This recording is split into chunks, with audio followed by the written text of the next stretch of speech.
You'll have your own strong viewpoints, but I believe that they can be civilly taught. I don't think that wanting to ensure the future survival of my people is unacceptable or should be seen as offensive to other people. We have a right to our exclusive identity, our home, history, heritage, culture, and to exist as a peoples. Nobody has the right to take that from us. The people who are trying to take that from us are the extremists, in my opinion. And I didn't think that feels at all like exclusive or kind of contradictory with this lovely man could make a home here, because he's a gift. The Bretons, the Picts, and the Romans, and the Saxons. Well, how do we explain to 1 million white children that have been raped in racially and religiously motivated crimes by people of his community? How is my community supposed to reconcile the fact that they opened up their doors, gave refuge to people that said, please, let us come here for a better life, and then what do? Rape, rob, extort, terrorise and kill our people, and you expect us not to be angry about that?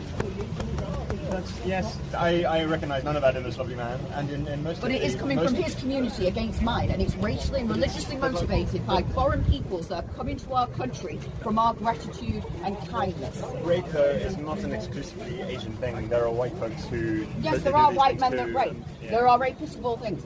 The difference is that this is a racially and religiously motivated act of genocide that is targeted against our people to cause our peoples harm. In the Genocide Convention, it specifically states, B means causing physical and mental harm to members of a specific group. So you're not going to argue with me that gang raping children is not going to cause them serious physical and mental harm. And the difference is there's been 1 million white children, 1 million white kids in the last few decades that have been raped by Muslim Pakistani men. It is targeted, and our community have a right to be angry. If it was any other country and any other peoples, they'd be burning down the homes and shoving you out the country. But because white people are so tolerant, so far all we've done is demos, but that will come to an end, and I assure you. And we don't involve ourselves in gratuitous violence and terrorism. We're white people. We desolate continents, we wipe out civilizations, and we start world wars. So far we've been tolerant, but you wait until that tolerance is gone. When the Anglo-Saxon no longer wishes to tolerate the rape, robbing and extortion and theft of our identity. What's going to happen from Germany or from Britain? Because they were originally Jutes and Saxons were Angles from Germany. The Anglo-Saxons are a mix of the Celts and the Saxons, all northern Western European white race people. We have no genetic difference in our composition. Europeans are all one brotherhood. Before that, there wasn't any black, browns or Asians or anything else living in Britain.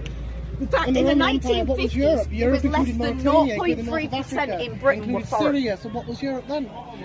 But even the definition, even the concept of Europe, Europa, Europea, was different 1,000 years ago. The Romans included Northern Africa, they included parts of Syria. So there's been a heritage of change. The terms you're using, what is Europe, what is Britain, all this is constantly changing. And human beings have been moving. At all. Britain has been known as Britain and Great Britain since the Romans. Right, Bretons. Okay, we can say the same, right? So your home doesn't exist. It's been populated by lots of people. There's no such thing as Asians or Pakistanis, and it'd be perfectly fine if we were to wipe you out.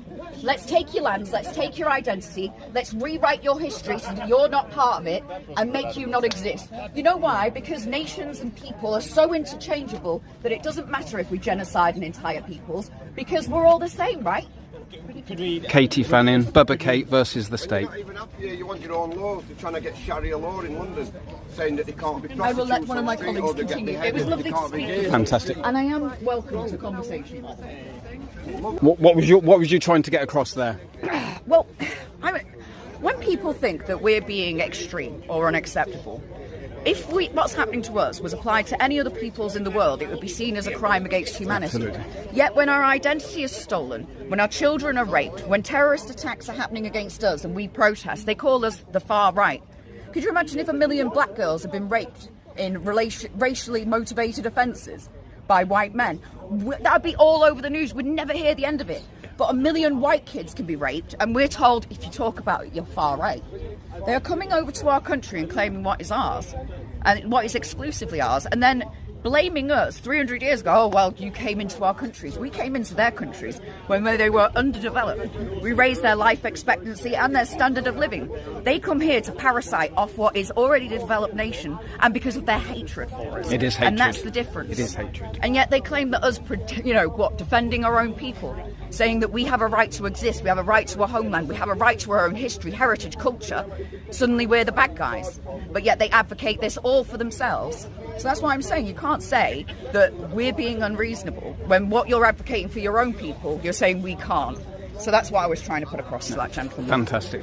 No, how do you think it went today?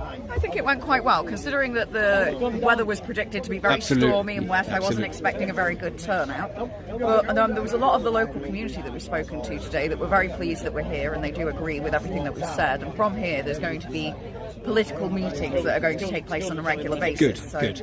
I do think that it's going to be a very positive outcome from today. I don't think that demonstrations on their own actually achieve anything, but if you can collectivise people from this and get them politically motivated, I think that's a big start for our people. Has it got to be done on a local level as well?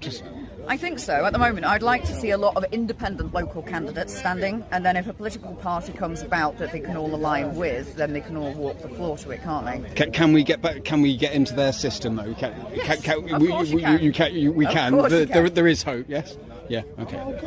You saw what UKIP did. It didn't manage to actually get many elected MPs, but they brought about a referendum by stealing enough votes off the main political parties. Yeah. The Tories got so worried that they brought about a referendum, and then we won, despite the fact that the government poured millions into trying to campaign against it. And a similar thing will happen here. The government can pour money and resources into trying to stop us. They won't succeed. We're going to win, eventually. And it's people from these local communities that are going to bolster that.